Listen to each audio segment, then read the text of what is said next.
Hi there guys, a quick video here on Randy Orton. This is an article written on Daily DDT. Last week's headlining segment for WWE Monday Night Raw saw a teased rated RKO reunion between Edge and Randy Orton turn into a sadistic concerto from the Viper onto the Hall of Famer. It also resulted in us witnessing a much different Randy Orton than ever before. Despite often being criticised for being boring, yeah, I've done that plenty of times throughout his career, Randy Orton in actuality has shown a lot of variety within his character over the course of his 18 years in WWE. Yeah, I suppose that's true. He always has been a much better heel than a babyface, though.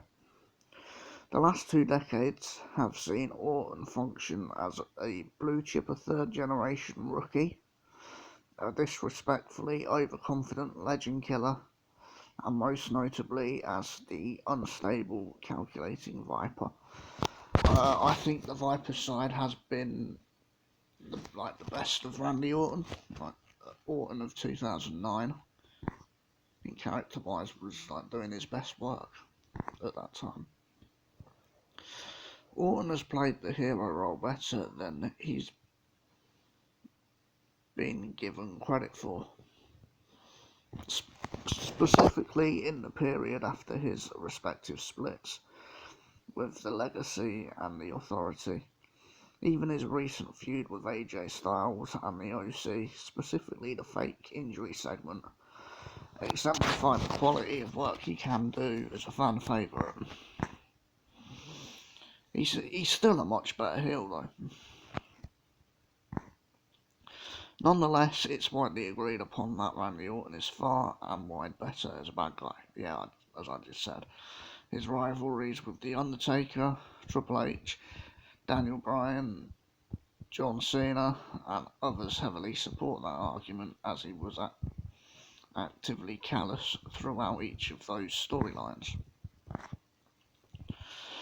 What's particularly noteworthy about this developing storyline with Edge is that it adds a more sympathetic and conflicted dimension to Orton's character.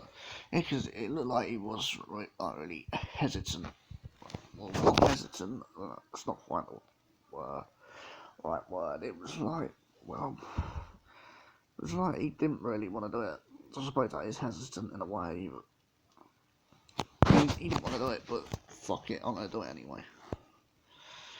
As Orton was beating Edge down, the former 13-time champion displayed uncharacteristic concern for his ex-tag partner. The facial expressions, the extra care taken due to Edge's history of neck injuries, and the sadistic half smile before the death blow concerto were all subtle but necessary elements to make the segment all the more jarring to witness and separate this turn from Orton's previous character shifts. His facial expressions I thought were really good during that segment. For the entirety of the near 10 minutes that Orton was featured on the latest edition of Raw, he was absolutely riddled with boos, the strength of which not often seen since Roman's infamous "This is my art now" statement after WrestleMania 33. Still visibly showing resolution, I can't do this, was the only complete thought Orton could get out before leaving the ring. But the way he was playing to the crowd as well during that was great to see. So he was playing the crowd. The crowd were heavily booing, but he played them really well to increase the heat that was on him, not before he left. This budding story between the two generational talents is virtually guaranteed, whatever that means in wrestling, to culminate at WrestleMania 36. And the thought of Edge versus Orton in 2020 by itself would have drummed up plenty of excitement. Would have drummed up plenty of excitement. Yeah, it would.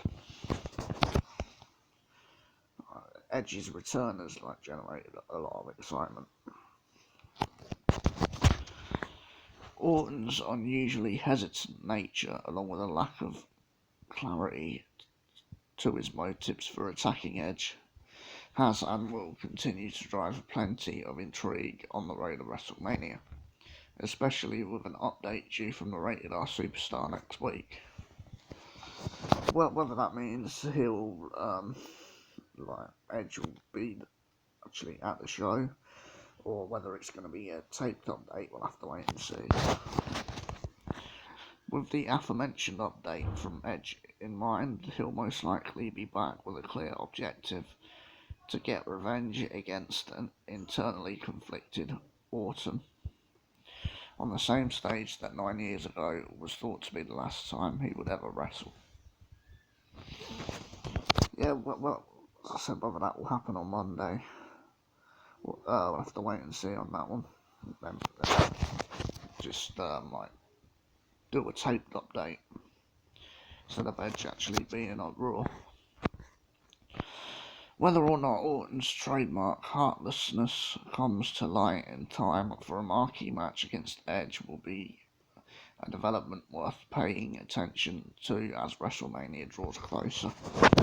Yeah, it was a good article, this. I do think it's very well could lead to Edge versus Orton at WrestleMania. Anyway, guys, if you enjoyed this video, then hit the like, subscribe, and don't forget to share, and I'll see you next time.